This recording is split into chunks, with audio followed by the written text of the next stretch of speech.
2024 के इंतखाबात करीब आते ही 2024 के इंतखाबात जैसे जैसे करीब आ रहे हैं वैसे ही मुल्क में माहौल बदलता जा रहा है। लगातार कम्युनल या कौमी इत्तेहाद को नुकसान पहुंचता जा रहा है और लोग कम्युनल स्टेटमेंट्स भी दे रहे हैं।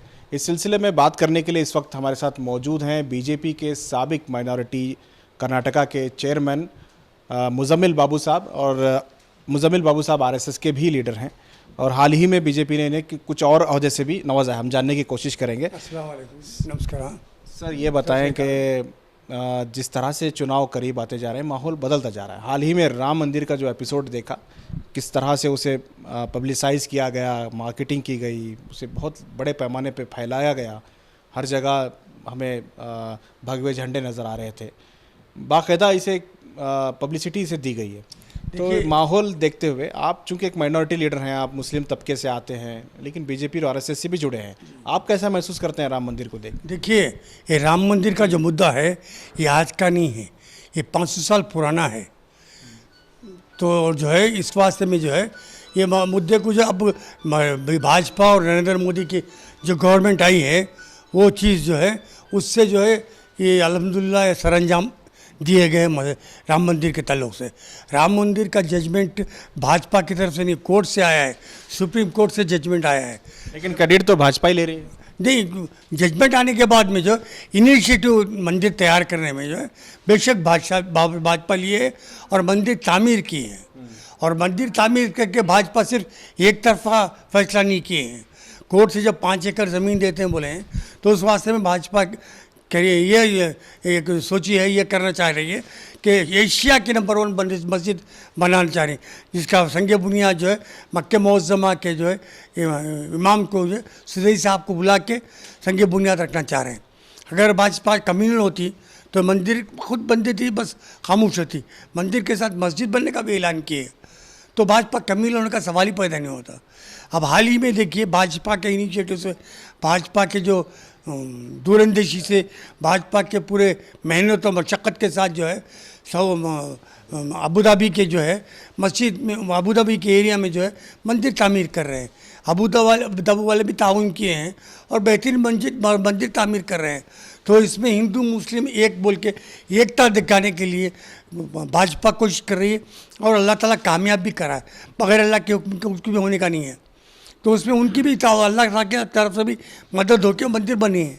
नहीं, कितनी बड़ी बात है कि एक मुस्लिम कंट्री में मंदिर बना रहे हैं हिंदुओं के लिए, लेकिन यहाँ मस्जिद तोड़ के बनाई गई, उससे कई लोगों को ये मंदिर जो बना रहे हैं ये एक फ़ख्र की बात है कि एक मुस्लिम कंट्री जो है हिंदू भाइयों के लिए बाकायदा ज़मीन के लिए जगह देकर और ज़मीन जो बना रहे हैं ये बहुत बड़ी बात है। ये हमारे मुसलमानों के लिए एक फ़ख्र की बात है कि हम सऊदी के इसमें जो है एक यूएई के अंदर जो है एक मंदिर बनी है। चूँकि आप भाजपा से हैं, आप बीजेपी से हैं, आरएसएस से भी हैं, राम मंदिर तो बहुत बड़े पैमाने पर बनाई गई है, बहुत सालों से इसकी मेहनत हुई है, बहुत ज़्यादा फंड हुआ है, लेकिन मस्जिद अभी तक शुरू भी नहीं हुई है। क्यों, आपने कभी इस पर जानने की कोशिश की? मोदी जी जब एक बात बोल देते हैं वो करके ही दिखाते हैं। मोदी जी बोले हैं कि मस्जिद तामीर करेंगे, इंशाल्लाह बीजेपी की हुकूमत के अंदर मस्जिद भी आलीशान इंशाल्लाह मस्जिद तामीर होगी। तो इस एतबार से आप बेफिक्र रहिए, माइनॉरिटीज़ पूरे बेफिक्र है कि माइनॉरिटी के हक हुकूक। अच्छा, मस्जिद का काम कहाँ तक पहुँचा है? मस्जिद का भी शुरू नहीं किए। वो उनको तो सऊदी अरेबिया के जो है इमाम साहब को बुलाने के बाद में बाकायदा काम किया। अब्दुर्रहमान सुदेश जब अपॉइंटमेंट देंगे, जब उनको टाइम जब काटेंगे तो बाकायदा संगे कितनी लागत से मस्जिद बनने वाली? करोड़ों की लागत से मस्जिद बनने वाली। इस सिलसिले में आप बात करें? नहीं, बात करने की जरूरत ही नहीं। मोदी साहब खुद खुल के ऐलान किए कि करोड़ों रुपये खर्च कर एशिया की नंबर 1 मस्जिद, ताजमहल से बेहतरीन मस्जिद तामीर होगी बोल के बोले हैं। वो कब बोले हैं? कई मौके बोले हैं, हर वक्त हर बात उनके स्पीचेस में बोले हैं। अच्छा, अभी जो ज्ञानवापी का मामला आया है, काफ़ी लोग उससे इस फैसले से हैरान हैं कि ऐसा फैसला कैसे आ सकता है।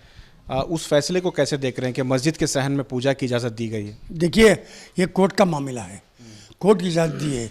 इसमें क्या है, ज्ञानवापी मस्जिद का जो है हम लोग तो जाके देखे ही नहीं, तो जियोलॉजिकल सर्वे वाले जो जाके देखे हैं तो मस्जिद के अंदर से जो है मंदिरों की कुछ चीज़ें निकले हैं बोल के उनका रिपोर्ट है वो रिपोर्ट के तहत जजमेंट दिया गया है।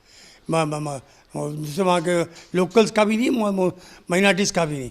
एक सवाल ये है, चूंकि आप भाजपा के लीडर हैं, आरएसएस के लीडर हैं, क्यों आप उन्हें कन्विंस नहीं कर पा रहे हैं? चूंकि आप मुस्लिम लीडर हैं, हिंदुस्तान का जो कल्चर है वो मिक्स कल्चर है।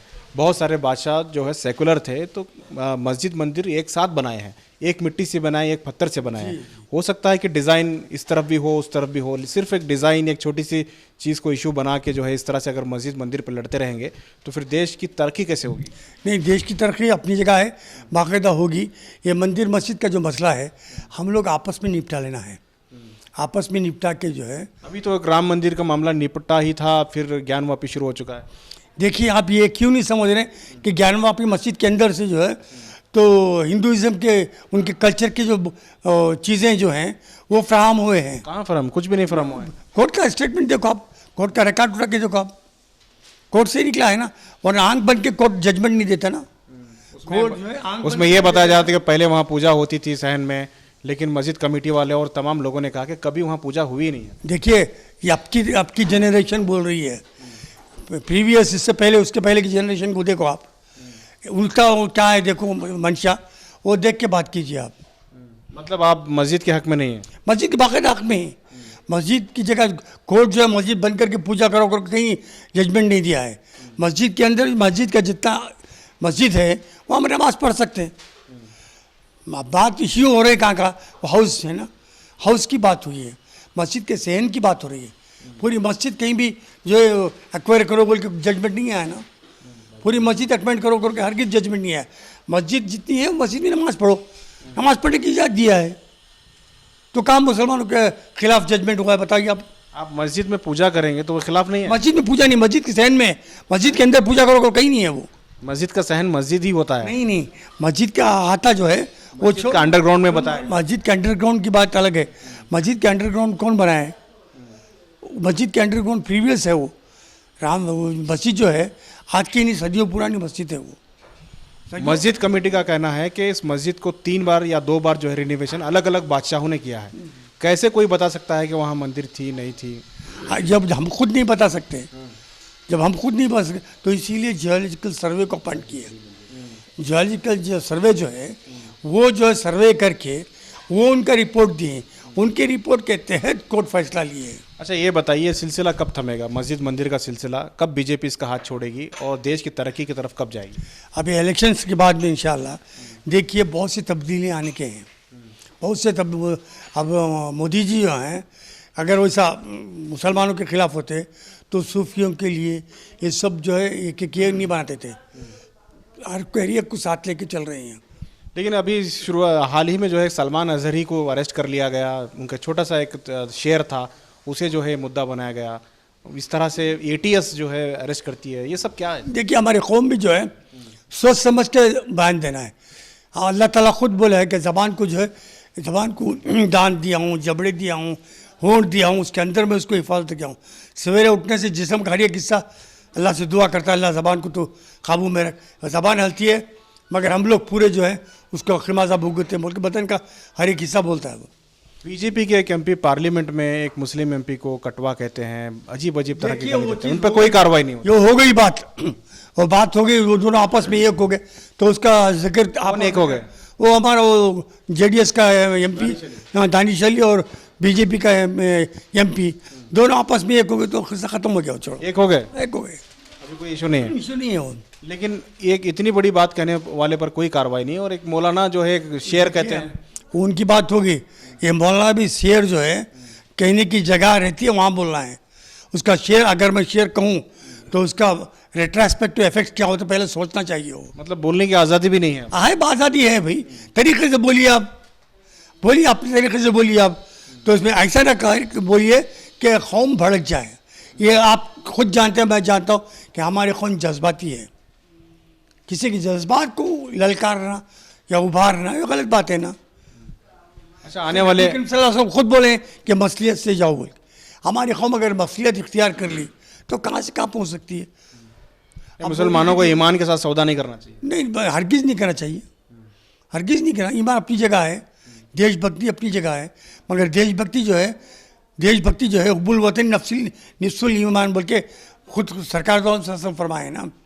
तो देशभक्ति भी है और हमारी देशभक्ति ऐसी है, और मुसलमान इतने हैं कि यहाँ पैदा होते यहाँ की मिट्टी में दफन होते हैं, यहाँ पैदा होकर यहीं की मिट्टी में दफन होते हैं। ये मुसलमान की खूबी है ये। साहब, देशभक्ति की जहाँ तक बात है, हाल ही में मंड्या में, कर्नाटक में एक ज़िला है मंड्या में तिरंगा वर्सेस भगवा हुआ है। भगवा झंडा जब राम मंदिर के मामले में उतारा गया था, देश का झंडा चढ़ाया गया, तो उसके खिलाफ नारेबाजी हुई, उसके खिलाफ प्रोटेस्ट हुआ है। देखिए, ये भाजपा की तरफ से नहीं हुआ है, इनफरादी तौर पे हुआ है। एक कांग्रेस वाले मैं एक की भी आरोप लगा सकता हूँ कि कांग्रेस वाले खुद भगवा दे के देशभक्ति के खिलाफ आए, वो ये लगा रहे हो बोल के। साहब, आपके स्टेट प्रेसिडेंट गए हैं उसके खिलाफ, भगवा के हक में, तिरंगा के खिलाफ जो बातचीत हो रही थी, तिरंगा लहराने के खिलाफ, भगवा निकाल कर तिरंगा लहराने के वजह से यहाँ के जो आपके बीजेपी के लीडरान हैं, कुमार स्वामी भी गए हैं उसमें। कुमार स्वामी क्या होगा? और बीजेपी के विजेंद्र गए क्या? हाँ गए ना, वो भी गए। विजेंद्र गए थे क्या? नहीं, बीजेपी के बड़े लीडरान गए। बड़े लीडर का जो इनफरादी तौर पर किए होंगे। अगर आप बीजेपी के, आप क्या कहते हैं, भगवा जो उतार कर तिरंगा लहरा गया सही है? तिरंगा लहरा गया सही है ना? तिरंगा जो लहरा गया सही है ना? वो सही है। तिरंगा लहराने का सही है ना? क्यों प्रोटेस्ट कर रहे हैं? तिरंगा जो है हमारे हिंदुस्तान का तिरंगा है। और आपको ये जान कर खुशी होगी कि तिरंगा बनाने वाले जो है एक मुसलमान औरत है। वो एक बीजेपी वाले तिरंगे के खिलाफ क्यों हो गए? खिलाफ नहीं है वो। तिरंगा प्रोटेस्ट किस लिए था? देश का है वो। तिरंगा के ना भाजपा हो सकती है, ना दूसरी कांग्रेस हो सकती है, कोई कांग्रेस नहीं हो सकती। तिरंगा जो है देश का है वो। अच्छा, आने वाले जो इलेक्शन है 2024 के, कैसे हालात लग रहे हैं आपको? कर्नाटक में कितने सीटें आएंगी बीजेपी? 20 से 23 कर्नाटका में भाजपा जरूर जीतेगी इंशाल्लाह। और इंडिया के लेवल से जो 400 क्रॉस करेगी। यहाँ तो बुरी तरह हार गई थी असेंबली में। यहाँ असेंबली का शो आप स्टेट का बोलो भी, जो पार्लियामेंट इलेक्शन आते हैं इसका मैं बता रहा हूँ कि 20 से 23 सीट गारंटी भाजपा। यहाँ के लोग तो बता रहे हैं बहुत नाराज हैं सेंट्रल गवर्नमेंट से, क्योंकि वो टैक्स का पैसा वापस नहीं दे रहे। कर्नाटक को पैसों की ज़रूरत है, 4 लाख करोड़ अमाउंट जो है टैक्स के जरिए। सीएम सिद्धरामैया का आरोप है कि सेंट्रल गवर्नमेंट पैसा नहीं दे रही है। बाकायदा पैसा दे रही है, पैसा नहीं देती तो हुकूमत चलती कहाँ से? ये लोग बड़े बड़े बात किए हैं कांग्रेस वाले। ये लोग कांग्रेस वाले बड़े सिर्फ कर्नाटक की बात नहीं, तेलंगाना को नहीं मिल रहा है, तमिलनाडु को नहीं मिल रहा है। नहीं, देखिए क्या है, अभी प्रोटेस्ट हुआ है दिल्ली में, यहाँ के जो पूरे एमएलए। मालूम है हमें वो चीज़ के वास्ते में जो कांग्रेस वालों को जितना दिए तो बस नहीं आता। कांग्रेस वालों को पूरा खजाना भी दे दिए तो बस नहीं आएगा वो। कांग्रेस वाले करप्ट बोल के शुरू से मालूम है साहब। अभी 70 साल ये जो लूटे हैं देश को, ये भाजपा जो है आने के बाद में कितना तरक्की है आप खुद जानते हैं, मैं खुद जानता हूँ कि इंफ्रास्ट्रक्चर कितना डेवलप हुआ है। क्या डेवलप हुआ सब कर्नाटक? डेवलप हुआ है। रेलवे स्टेशन का देखो आप, यहाँ से लेकर वहाँ तक डेवलप हुआ है।